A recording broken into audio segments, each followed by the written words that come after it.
All right, let's jump right in. Today, we are tuning into something that is literally all around us, but most of the time, completely invisible: the incredible power of frequency. We're going to explore how these hidden waves can actually harm us, but also how they can heal us. And then, we're going to peel back the layers on a really fascinating theory about a lost civilization that might have mastered this power ages ago. So let's start with a really big what if. What if the very fabric of our reality, our health, our technology, maybe even our own history, is all deeply connected to invisible vibrations? It's an idea that stretches from the most advanced science labs today all the way back into the mists of a history we might not even know. Okay, so before we go any further, let's get on the same page. When we talk about frequency, what do we actually mean? Well, it's super simple. It's just the number of times a wave zips up and down in 1 second. We measure it in hertz, or Hz. A low frequency has long, lazy waves. A high frequency has tons of waves packed together. Sounds simple, right? Well, the effects are anything but. Yeah, so here's the thing. These waves aren't just one note. They're not all good or all bad. There is a massive spectrum of impact, with some frequencies acting like disruptive static in our lives, while others are being used like finely tuned instruments for healing and wellness. And this is where it gets really interesting. Look at the contrast here. On one side, you have the constant hum from our power grid or the signals our phones use, things science is looking at pretty closely for potential harm. But on the other side of the coin, doctors are using targeted electromagnetic fields and sound waves to literally speed up healing. It's the same basic principle, vibration, but the results couldn't be more different. Let's get a little more specific. Think about those extremely low frequencies. We call them ELF, coming from things like power lines. The worry is that they might be messing with our own natural brainwaves, maybe contributing to headaches or that just foggy feeling. Then you've got microwaves, and yep, it's the same idea as the one in your kitchen. Their main effect is heat. They literally warm up our body's tissues. And as we keep pushing for faster tech with even higher frequencies, the jury's still out on the long-term biological effects. But okay, enough of the doom and gloom. Let's flip the coin and look at the amazing stuff, how these same principles are being used for good. Because modern medicine and the whole wellness world are really starting to embrace frequency as a powerful, non-invasive way to heal. And this isn't just some fringe idea anymore. We're seeing a whole range of applications pop up. You have sound therapy, using specific tones to help you relax. You've got binaural beats, which can actually nudge your brain into different states, like deep meditation or intense focus.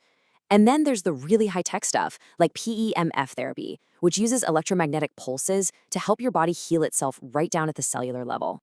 And let's just zoom in on one of these because it's fascinating. 528 hertz. Some people call it the miracle tone. The idea is that this specific vibration, which is part of this ancient musical scale, is supposed to resonate perfectly with our biology. Some folks even claim it can help repair DNA. It's this incredible intersection of ancient belief and modern curiosity. And listen, this isn't some new age fad that just appeared. We've been building on this for over 100 years. Way back in the early 1900s, Nikola Tesla was already playing with high-frequency energy. Then in the 30s, a guy named Royal Rife made these controversial claims that he could literally shatter viruses with the right frequency. And today, things like MRI and ultrasound are just standard medical procedures. We use them every single day, and it's all based on harnessing these invisible waves. And all of this history, it leads us to this huge, pivotal question. As we make all these amazing breakthroughs, are we really inventing brand new ways to use frequency? Or is it possible that we're just starting to remember a forgotten science, one that was understood on a scale we can barely even comprehend?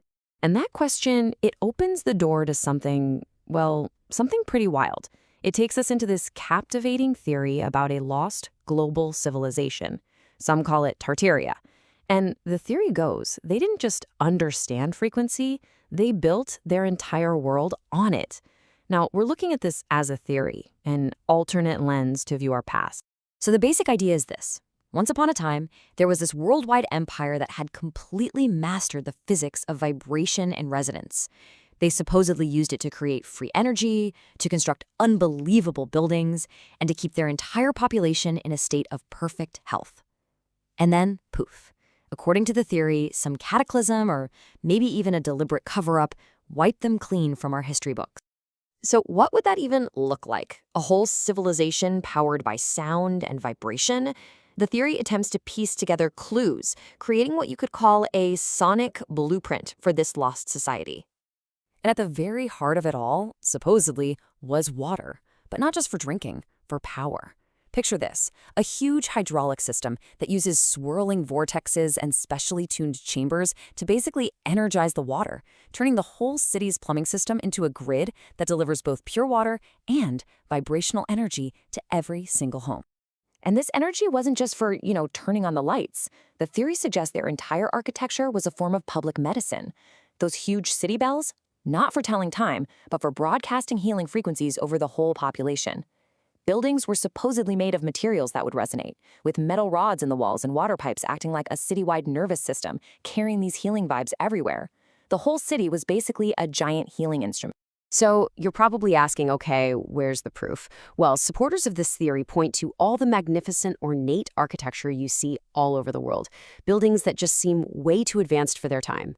They look at these incredible structures with their massive domes, their spires, their intricate metalwork, and they don't see primitive buildings. They see the decaying remnants of this incredibly sophisticated resonant technology. So this is where the theory gets really radical. The absolute core of it is the claim that our entire accepted version of history is a fabrication, that someone or something went to extraordinary lengths to bury the memory of this advanced civilization and their incredible understanding of frequency, leaving the rest of us to slowly rediscover it piece by piece. And that brings us full circle, doesn't it? On one hand, you have modern science, carefully, cautiously exploring the power of frequency. And on the other, you have this wild, speculative theory of a past that had already perfected it. So, how do we connect these two worlds?